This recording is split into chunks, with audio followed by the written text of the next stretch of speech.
l'émission Parole de femmes. Alors pour commencer, j'espère que vous avez apprécié le live d'hier et je veux vous redire, parce qu'on vous l'a dit aussi hier, que le live est disponible en replay. Alors si vous voulez revivre ou vivre le moment, n'hésitez pas à aller sur sur la chaîne YouTube de MCI TV et vous pouvez aussi partager le live parce que je crois que ça va faire du bien à beaucoup de personnes et c'est aussi l'occasion de faire découvrir l'émission à vos amis, à votre sœur, votre cousine, votre voisine, bref, qui vous voulez, la prof de votre enfant.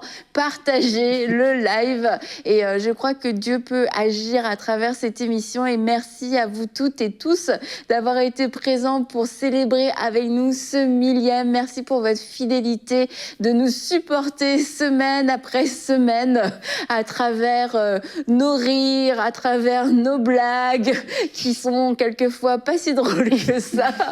Et vraiment merci pour tous les témoignages d'amour que vous nous avez envoyés. Ça nous touche beaucoup. Et nous, quand on fait ces émissions, on le fait vraiment en pensant à vous. C'est pour vous qu'on fait ces émissions parce qu'on se dit que c'est ce que Dieu veut que nous fassions, mais aussi que Dieu utilise cette émission pour faire de belles choses dans la vie des femmes à travers toute la francophonie. Et c'est ce qui nous motive. C'est un moteur pour nous. Et cette semaine, on a parlé de se donner ou de se redonner entièrement à Jésus, de vivre une vie passionnée où on va l'aimer, réapprendre aussi à l'aimer, tout simplement à délaisser tout ce qui faisait partie de notre ancienne vie, délaisser le péché pour s'abandonner entièrement à lui. Et aujourd'hui, pour terminer cette semaine, on veut s'ouvrir de nouvelles perspectives dans notre vie avec Jésus parce que on peut vivre une vie chrétienne qui est bien, je veux dire, il n'y a pas de péché,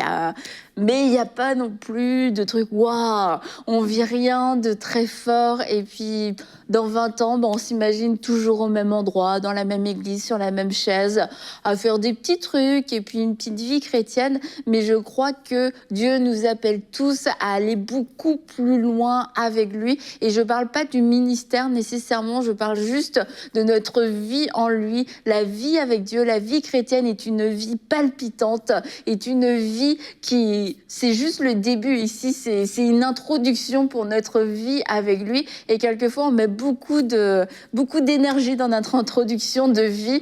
La Bible nous dit que c'est juste une vapeur et que nous sommes juste des passagers sur cette terre et nous avons toute une éternité à vivre. Alors, oui? La Bible dit aussi que la fin d'une chose vaut mieux que son commencement. Exactement. Donc, c'est bon de bien commencer, mais c'est mieux de finir et de très bien finir.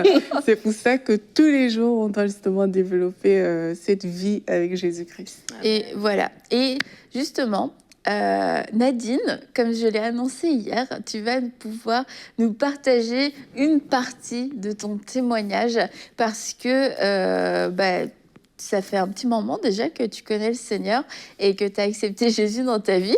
Mais il y a eu un moment dans ta vie... Oui, un petit moment.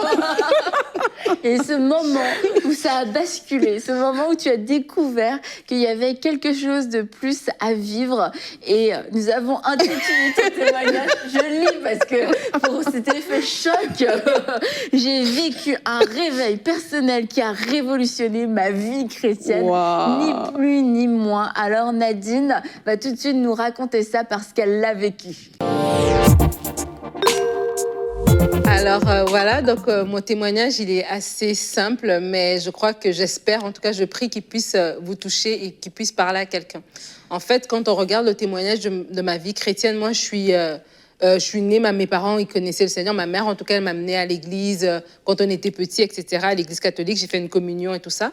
Et quand on est venu au Canada, en 92, et à ce moment-là, j'ai commencé à fréquenter l'église de mon beau-père, l'église où je suis encore aujourd'hui.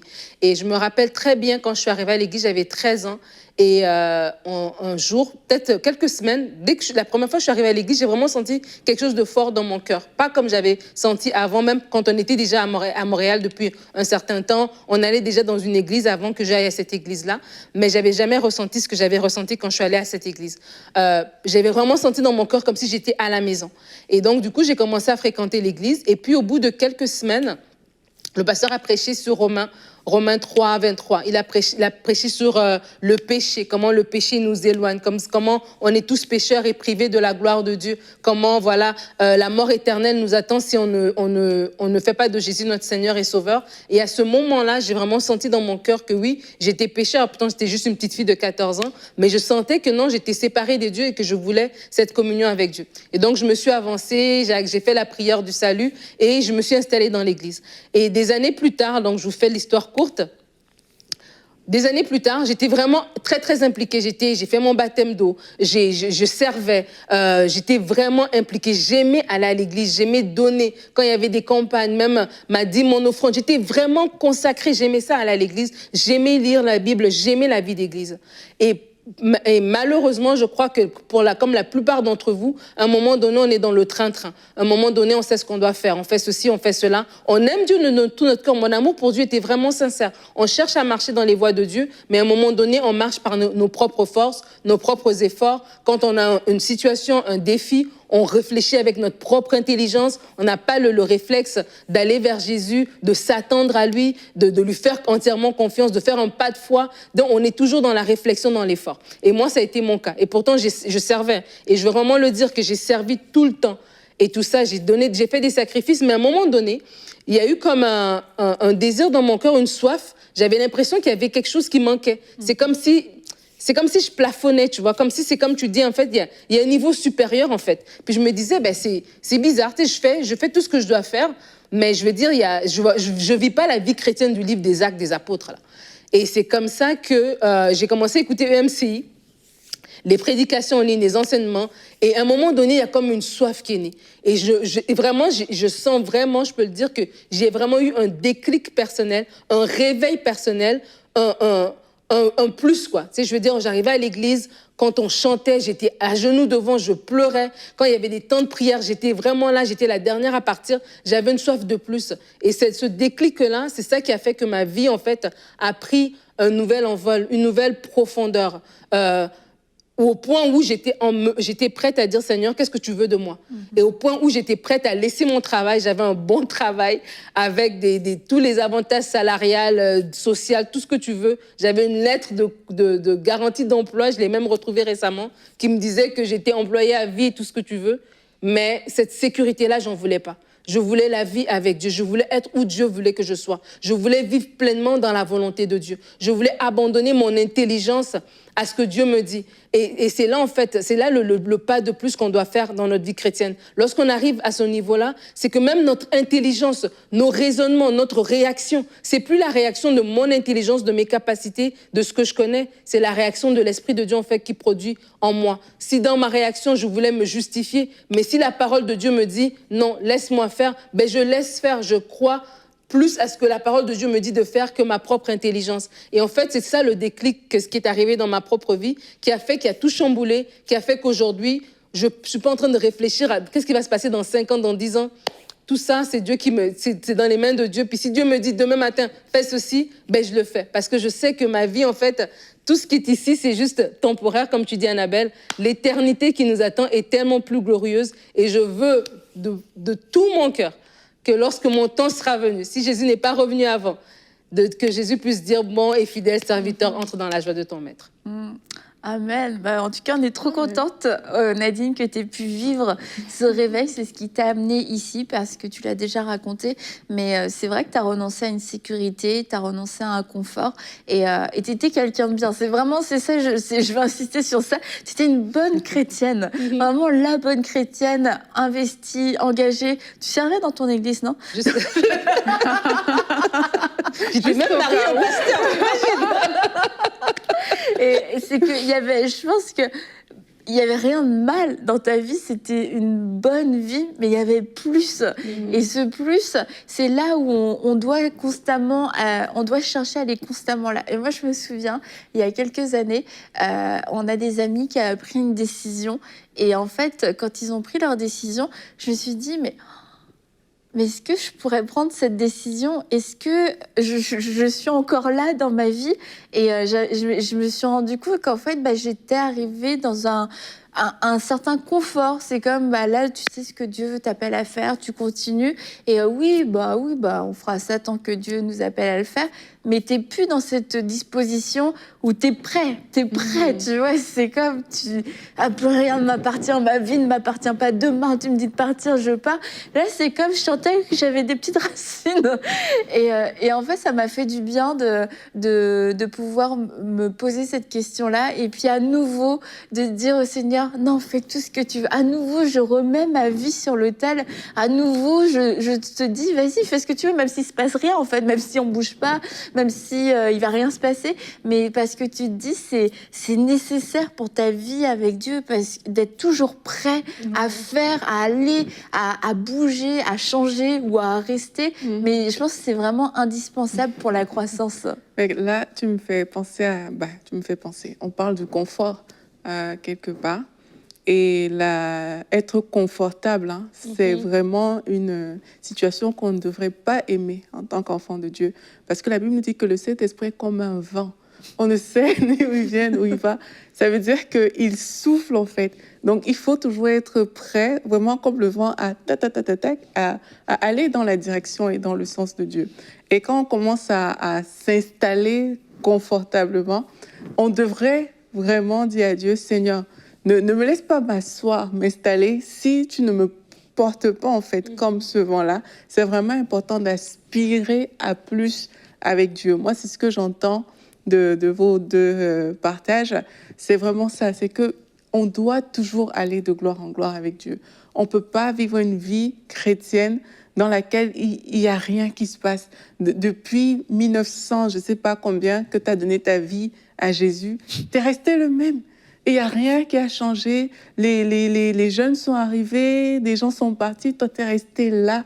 On ne voit pas de différence, ce n'est pas normal. Si vous êtes dans une situation comme ça, où vous êtes le même chrétien depuis des années, peut-être il est temps, comme Annabelle et Nadine ont dit, de remettre cette vie-là devant Dieu et de dire, Seigneur, vraiment, vraiment, vraiment, je veux t'aimer comme au premier jour.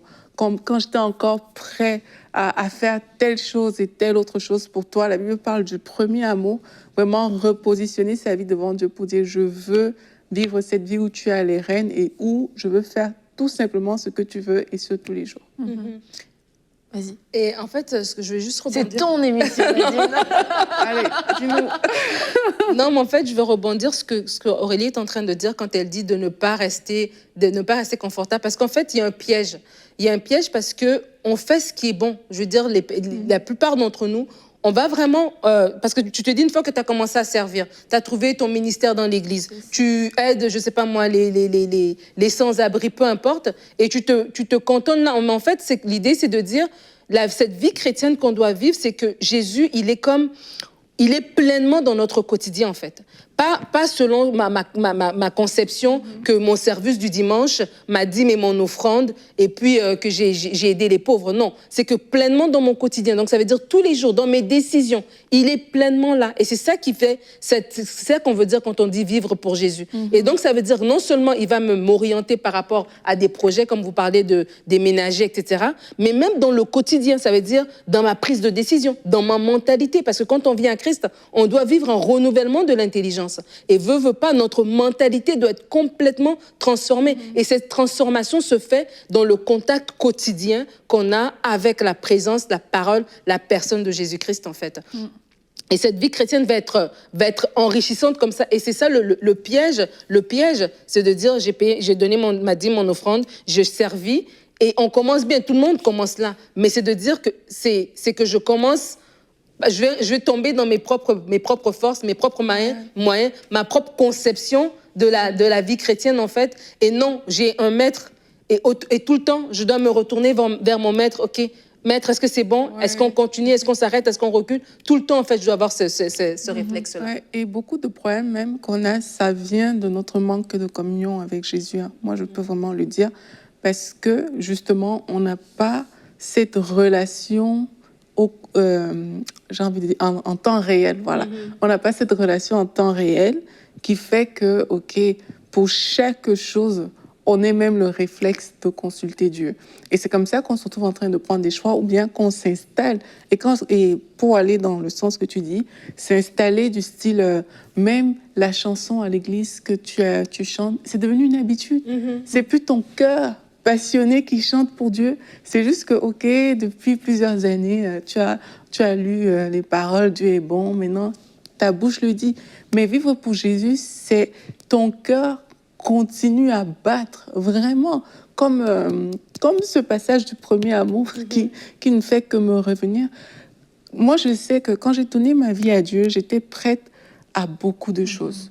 Je me rappelle, on était allé le train était passé, mais je ne pouvais pas m'empêcher. C'était le dernier train qui allait me ramener chez moi. Je voyais l'heure passer, mais je ne pouvais pas quitter. On était en train de m'enseigner le Saint-Esprit. C'était Benny Hinn qui était venu en Belgique et il parlait du Saint-Esprit. Le temps passait, je regardais l'heure. C'était mon dernier train. Mais il y avait la soif, faisait que j'étais prête à dormir à la gare parce que il fallait que j'écoute cette parole. Il fallait que je découvre cette personne du Saint-Esprit. Et je sais que c'est pas confortable de dormir à la gare. T'es pas dans une zone de confort.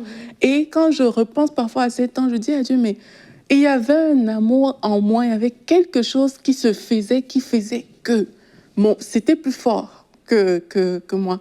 Or, parfois, on arrive dans notre vie chrétienne et cette force qui nous a portés dans les premiers jours, quand tu as donné ta vie à Christ, tu ne la retrouves plus et tu trouves ça normal. Ce n'est pas normal. On ne peut pas vivre une vie où on a reçu quelque chose, il y a quelque chose qui nous a touchés avec Dieu, on est allé dans certaines profondeurs et le temps, les années passent et puis tu vois plus ça et tu es à l'aise. Moi, pour moi, c'est non. C'est pas, en tout cas, c'est pas quelque chose qu'il faut aspirer. Il faut toujours dire à Dieu, Seigneur, peut-être je ne sens plus cette flamme, je ne sens plus ce feu bouillir à l'intérieur de moi et crier à Dieu, Seigneur, redonne-moi la joie du premier amour. Redonne ces instants où je t'aimais, je pouvais passer des heures dans ta présence sans me soucier du temps, sans me soucier de si, Seigneur, je veux le vivre encore. Ce n'était pas juste pour hier, Dieu a prévu qu'on aille de gloire en gloire, même dans notre façon de vivre notre premier amour. Et ça, c'est des choses que vraiment on doit soupirer, on doit aspirer pleinement à ces choses-là. Et pour soupirer, il faut prendre aussi conscience de notre état et accepter que le quotidien a pris le dessus et qu'on est devenu peut-être beaucoup plus mécanique dans notre communion avec Dieu, montant à tel moment dans la journée, mais on n'a plus comme ce premier feu. Moi, je me souviens, quand au tout début, je me revois encore, je m'assois par terre, j'avais ma petite Bible. Déjà, je m'asseyais par terre pour vous dire, les choses ont changé. J'avais une petite Bible dans ma poche et en fait, dès que j'avais un moment, je m'asseyais par terre, littéralement par terre, n'importe où. Et puis, je voulais tout le temps lire ma Bible. Il n'y avait pas de téléphone, il n'y avait rien. Donc, de toute manière, j'avais rien d'autre à faire. Mais c'est ça. C'était juste, tu saisissais tous les moments. Puis après, il y a le quotidien. Puis c'est comme, ah non, mais il faut mieux organiser ma vie, il faut l'équilibre. Et puis nous, vous savez, à Parole de Femmes, on parle beaucoup de l'équilibre et je crois que l'équilibre est extrêmement important. Mais l'équilibre ne peut pas devenir non plus une excuse pour... c'est ça, une excuse pour dire « Ah non, ça c'est trop, ça c'est désorganisé, etc. » C'est de se dire, est-ce que l'équilibre, la notion que j'ai de l'équilibre, ça m'amène justement à avoir un cadre dans lequel je vais m'approcher de Dieu, je vais avoir des temps intenses avec lui, ça va me donner de la liberté de pouvoir le découvrir encore plus. Ou alors est-ce que mon équilibre, c'est un équilibre qui enferme Dieu dans une petite case, dans 15 petites minutes, parce que sinon j'ai trop de choses importantes à faire. Et on lit dans Colossiens 3:1, « Si donc vous êtes ressuscités avec Christ, recherchez les choses d'en haut, où Christ est assis à la droite de Dieu. Attachez-vous aux réalités d'en haut et non à celles qui sont sur la terre. En effet, vous avez connu la mort et votre vie est cachée avec Christ en Dieu. » Et je pense que c'est quelque chose à lire régulièrement. Où est-ce que je suis attachée? Vers quoi est-ce que je me porte? Est-ce que je me porte vers les choses d'en haut? Est-ce que mes pensées vont vers les choses d'en haut? haut, ou alors est-ce que je suis constamment assaillie par les choses du naturel? Et le naturel fait partie de la vie. On peut pas, c'est ça, on peut pas faire sans, mais ça peut pas devenir notre respiration, ça peut pas devenir notre raison de vivre. Et on doit vivre le naturel de façon surnaturelle parce qu'on va s'attacher aux choses en haut. Et ce verset nous dit, et votre vie est cachée avec Christ en Dieu. Et ça veut dire que ma vie, elle est pas cachée dans le naturel. Ma vie est pas cachée dans le travail. Ma vie est pas cachée dans une maison, dans une voiture, dans un compte en banque ou des études. Non, ma vie est cachée en Dieu. Et la seule façon que j'ai de découvrir ma vraie vie, cette vie qui est riche, cette vie qui est palpitante, puisqu'elle est cachée en Dieu, c'est de m'approcher de lui pour lui dire, mais fais-moi voir la vraie vie, fais-moi vivre la vraie vie. On dit beaucoup, tu sais, sur les réseaux, je vis ma meilleure vie, mais pour souvent des choses plaisantes de la vie, mais ta meilleure vie, elle est cachée en Dieu et il n'y a aucun autre moyen de découvrir cette vraie vie que de t'approcher de lui. Et c'est pour ça que c'est important de marcher avec le Saint-Esprit, en fait. Je crois que pour beaucoup, la vie chrétienne, tu es venu au Seigneur, mais à un moment donné, Jésus va parler dans les paraboles du semeur. Le semeur qui va jeter la semence. Et il y a une catégorie de terrain où est-ce que c'est les soucis de la vie, la vie, en fait, c'est le quotidien qui va étouffer cette semence-là, en fait. Et je crois que pour beaucoup de chrétiens, c'est ça. C'est qu'ils sont venus au Seigneur, ils ont vraiment une belle expérience. Et peut-être dans leur vingtaine, ils étaient en feu, ils pouvaient partir, marcher, évangéliser dans la rue. Puis après, on achète une maison, il faut payer l'hypothèque. Après ça, il y a une auto, il faut 2 voitures, parce qu'après ça... Et puis après, les enfants, nanana. Et puis tout ça, ça s'accumule. Et puis du coup, on est comme dans une espèce de vie, on se rend pas compte en fait que la vie a étouffé la vraie vie. Tu vois un peu. Et c'est le Saint-Esprit en fait qui va justement ranimer en nous. Souffler.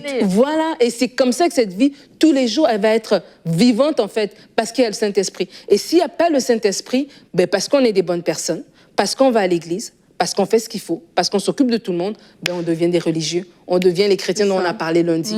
Et en fait, c'est ça, c'est que c'est pas vous condamner, c'est pas vous dire que vous êtes mauvais, nanana, non. C'est vous dire, oui, vous avez aimé Dieu, oui, vous l'aimez de tout votre cœur. Mais en fait, c'est une lutte. Et cette lutte-là, c'est le Saint-Esprit qui peut la gagner, en fait. Si vous luttez vous-même, les soucis de la vie va étouffer. La vie va étouffer la vraie vie en vous. Mais si vous vivez avec le Saint-Esprit, il va même rendre les Écritures vivantes. C'est pour ça que vous êtes capable de dire, oui, je peux vendre ma maison et puis donner... cet argent dans une mission. Oui, je peux quitter mon travail pour aller servir à temps plein à l'église. Vous allez être capable d'avoir ce renouvellement de l'intelligence. Oui, je dois aimer ma femme, même si ma culture me dit que non, c'est toi qui dois tout faire. Oui, je dois honorer mon mari, même si, vous allez être capable d'avoir tout ce renouveau-là par le Saint-Esprit. Et vraiment, on vous encourage à vivre, à appeler le Saint-Esprit dans votre vie. À dire, Seigneur, peut-être j'ai porté ma vie chrétienne par moi-même, par les enseignements que j'ai eus le dimanche. Et du coup, j'ai lu la Bible mercredi, mais après ça, je l'ai lu juste le samedi. Puis après ça, je ne l'ai pas lu, mais c'est pas grave. Je connais un petit peu. Non.